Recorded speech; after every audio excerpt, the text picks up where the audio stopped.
problem isn't the world. The problem is inside. Buddha's wisdom. The Buddha tells about how there was a time when he had a vision of the world. It was like a stream drying up, and in the stream there were fish fighting one another over what little water was left. Of course, no matter who won the battles, they were all going to die as the water dried up totally. Everywhere he looked, everything was already laid claim to. If he was going to find happiness in the world, he was going to have to fight people off. This gave rise to a strong sense of what's called saṁvega. This word can be translated as terror, dismay, a strong sense that you're trapped in a world where the only happiness that can be found in the world has to be fought for. There has to be conflict. But then he said, he turned around and looked inside. He saw the real problem was not out there. It was in the heart. There was an arrow in his heart. If he could remove the arrow, then that would be the end of the problem. In other words, the reason he was looking for happiness outside was because of that pain in his heart. But if he could remove the pain, then there would be no need to look outside. So he looked inside. Then, on the night of his awakening, he had some more visions. The first set of visions was of his many previous lifetimes. After he had gotten into concentration, he posed a question in his mind. Was I born before this? He saw that he could remember back many, many eons. An eon is the life of a universe. They used to say that our universe started with the Big Bang, but now with the new telescope they've discovered that, no, it goes back much further than that, and it doesn't show any sign of ending anytime soon. That's one eon. He remembered his previous lifetimes back many thousands of eons, but he saw that his lives didn't make any steady progression. They'd go up and they'd go down, and then up and down, up and down, up and down. He said it was like a stick being thrown up in the air. Sometimes it would land on this end. Sometimes it would land on that end. Sometimes splat in the middle. There seemed to be no rhyme or reason. Then he had the second vision of the night in which he posed the question, what is it that determines these ups and downs, the this end or that end, or the splat in the middle? He had a vision of all the beings in the universe dying and being reborn in line with their karma, and he saw that karma was very complex. It's not the case that you do one bad thing in this lifetime and you go to a bad place, or one good thing and you go to a good place. He saw you can do all kinds of different things. But the important point was, if you did something wrong, and then you saw that it was wrong, you made up your mind to change, you developed right view, and you carried that right view all the way through death, then you'd go to a good place. Vice versa. You did good things, but then you finally decided there was nothing really good about doing good. You didn't see any immediate results. You developed wrong view and carried wrong view all the way through death, then you'd go down. But it's because he looked at the larger picture that he could see the pattern and make sense of it, even though it was complex. When he looked only at his own lives, there was no clear pattern at all. So it's important, as he saw, to take that larger view, to look at the big picture. But the big picture taught him that if you want to get out, you have to focus on what you're doing right now, because the power of the mind in the present moment that can counteract the results of previous actions is quite strong. The question was, could he use that power to get out? And he found that he could. That was his third knowledge of the night. So think about that as you sit down to meditate. Often we come to the meditation with the narrative of the day, and we jump right into the present moment. What we see in the present moment is very much colored by that narrative. What was good about the day? What was not good about the day? What you did well? What you did that wasn't so good? Again, if the meditation doesn't go well, that becomes part of the narrative. The Buddha got around that by taking a step back, taking in the big picture, so that he gained a sense of the importance of actions.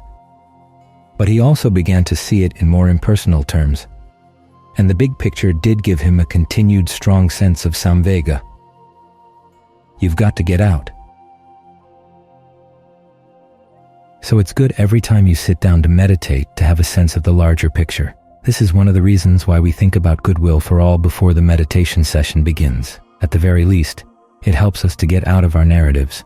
You start with, "May I be happy." And then you say, "Well, may all beings be happy."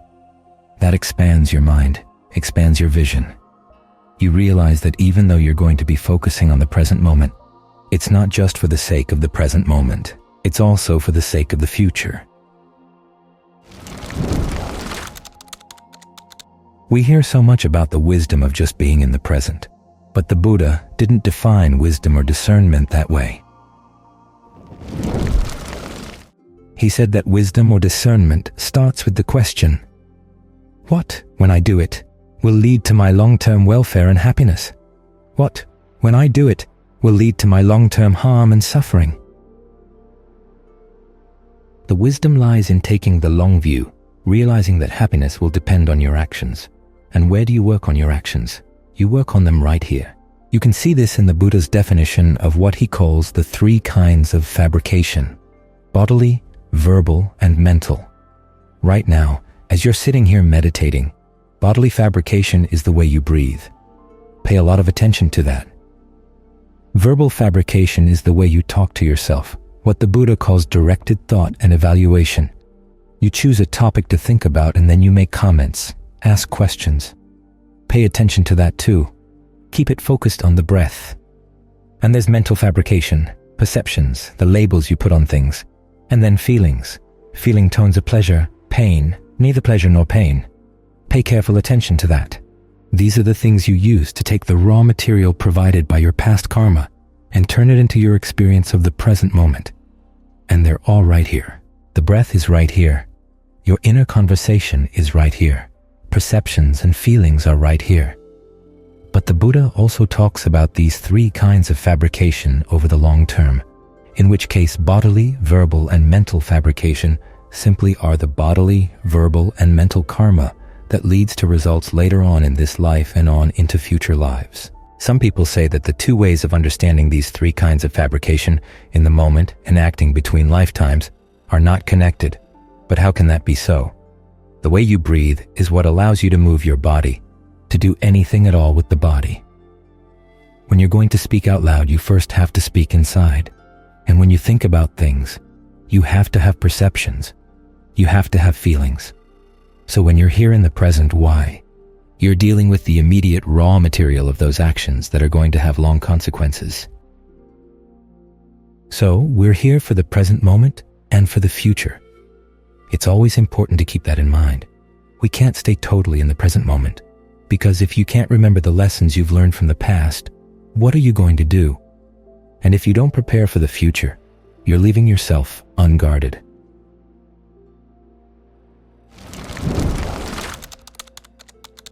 But we can learn from the past. That's what mindfulness is for. Mindfulness doesn't mean being non-judgmental and aware of the present moment. Mindfulness means the faculty of your active memory. When you call things to mind, keep them in mind. And particularly, you want to call to mind and keep in mind what lessons you've learned about how to get the mind to settle down and, once it's settled down, what to do with it. At the same time, you focus on the present to develop the skills you're going to need to deal with the big issues that are sure to come later on in life. Think about the Buddha and his initial impulse to go out into the forest. As he reflected on aging, illness, and death, he realized that his whole life up to that point had been spent in looking for happiness in things that would age, grow ill, and die. The question was, where does that lead? It leads nowhere. When you're in the midst of these things, they seem to offer pleasure. But if you take the big picture, you begin to realize, where are the sensual pleasures that you had last week? They're gone. What's left is the karma, the things you did in order to get them. And if you did unskillful things to get them, that's a loss. This is why the Buddha tells you to think about the long term. This is where the wisdom comes in, thinking about the long term, and then do what you can to look for happiness that really lasts.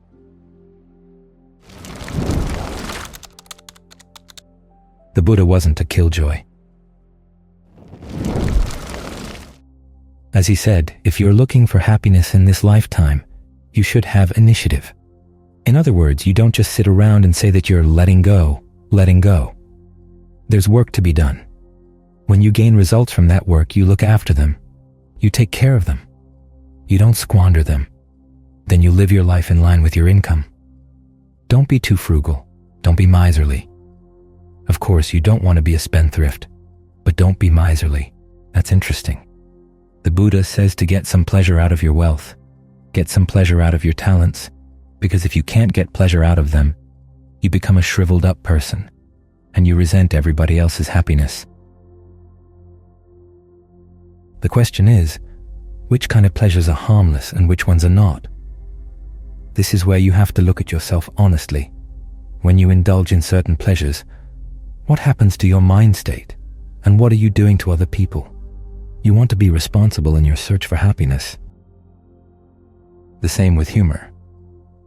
We don't think of the Buddha as a humorous person, but there are a lot of instances in the canon where it shows that he had a sharp sense of humor.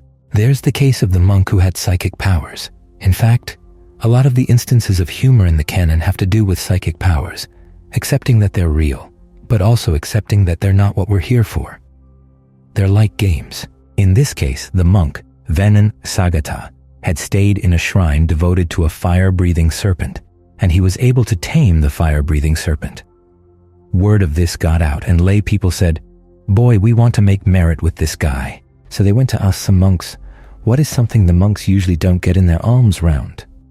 Well, they asked the wrong monks, a group called the Group of Six, and the Group of Six said, "We don't often get hard liquor." So the next day, all the people of the city prepared a little bit of hard liquor for Sagata. He takes a drink here, a drink there, a drink here, a drink there, and then he passes out at the city gate. The Buddha comes along with some other monks. They see Sagata, so they take him back to the monastery. They lay him down on the ground with his head toward the Buddha. Well, he doesn't know where he is, so he tosses and turns, until he's got his feet pointed at the Buddha, which you don't do in India. The Buddha asked the monks, "Didn't he used to show respect to us before?" "Yes." "Is he showing respect now?" "No." "And didn't he do battle with the fire-breathing serpent before?" "Yes." "Could he do battle with a salamander now?" "No." There are lots of stories like that in the canon that show that the Buddha was not a killjoy. It's just that he said, if you really sincerely want to be happy, you've got to think about the long term. That's where the wisdom lies. And also think about what your actions have to do with the long term, realizing that long-term happiness is better than short-term, and it's going to depend on your actions. So as you meditate, it's not just a matter of being in the present moment. We're in the present moment to develop some skills that we're going to need to deal with the big problems in life now and into the future. When aging comes, when illness comes, when death comes, you've got to be able to keep your mind focused, to get some control over your thoughts so that they don't run wild, and use the power of the mind to help. Sometimes the power of the mind can actually help cure an illness. Even if it doesn't cure the illness, you can be ill but not suffer. You can grow old and not suffer. You can die and not suffer because you've trained the mind. Now, is this something we get from our educational system? No, they have other designs on us. But for the sake of your own true happiness, this is what you've got to think about. You've got to take on the training yourself. Nobody's going to impose it on you. But the facts of aging, illness, and death, they push you. So you'd be wise to prepare.